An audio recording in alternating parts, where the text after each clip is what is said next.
Radio Raheem here with Oscar De La Hoya. You've got a super fight on the horizon, man, and you've got a superstar stepping in the ring. Two, but one that's really on everybody's conversation now, and he seems to be competing with Triple G for like the man in boxing, the biggest draw. How does Canelo edge out Triple G for that #1 spot? Continue winning fights. I mean, Canelo's the man in boxing now. I mean, in terms of marketability, in terms of selling tickets, in terms of pay-per-view, I mean, he's the man. Canelo just has to continue winning fights. Anybody that we put in front of him, at the tender age of 25, you know, he's on the verge of becoming one of the greats. In a few years, when you look back, Canelo will have fought everybody there is to fight, and you know, that's exactly you know, what we have to continue doing is keep him on the right track into becoming a legend. You talk about him having to continue winning fights. That's certain. Everyone has to do that. But it's also a game of matchups. Amir Khan comes in the ring with a name, but when the fight was announced, people panned it as a slaughter. Why are they wrong? What is this matchup that makes it competitive on both sides? Well, look, first people came to the conclusion that Amir Khan was too small. I mean, I don't see a small Amir Khan. I mean, I was with Canelo the other day, and I think Canelo looks smaller than Amir Khan. People are now convinced that size is not going to matter in this fight because of what Khan's been working on.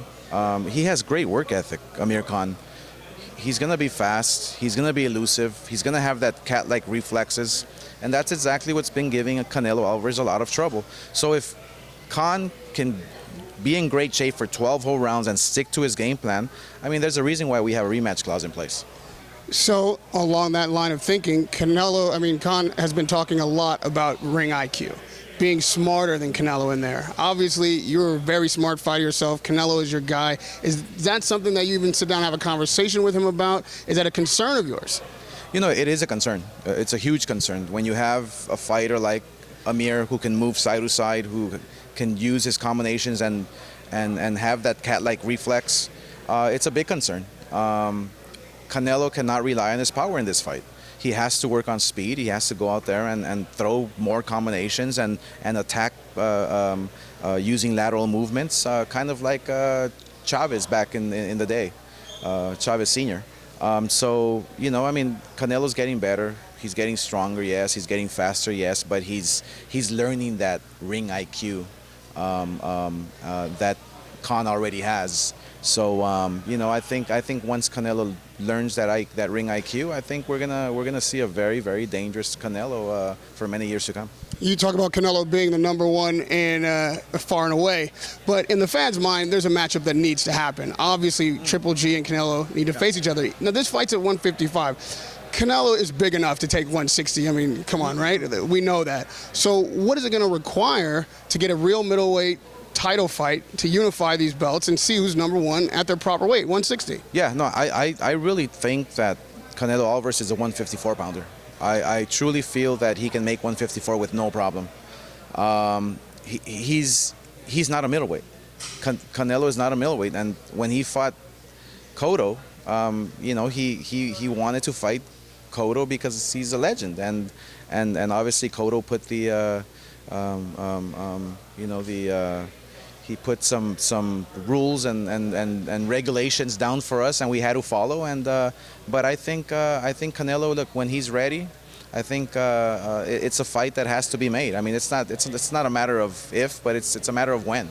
So you think that 5 pounds makes a differential between Canelo and Triple G, like going at 160, he can't beat Triple G at 160? Yeah, no, it doesn't make a difference. I mean, I just think that you know, there's a lot of fighters out there that Canelo can fight at 154, and I think that when he's ready to fight at 160, he's going to go after Triple G, and it might be his next fight. It might be this year or early next year. I mean, look, one thing about Canelo is that he doesn't shy away from anybody. He wants to fight the very best, and I, as a promoter, have a plan.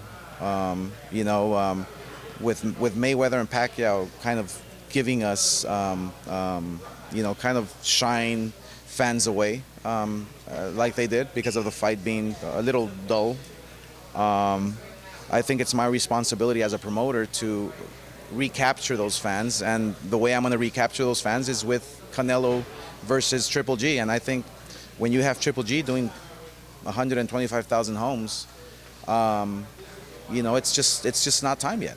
And and like I said, I mean, it may be time at the end of the year, or it may be time early first quarter of next year. So, hopefully Triple G gets tremendous ratings this Saturday on HBO, and more people know him and more people watch him, and then so we can create a super fight. All right, so last on this line of questioning, because this is all fans are talking about.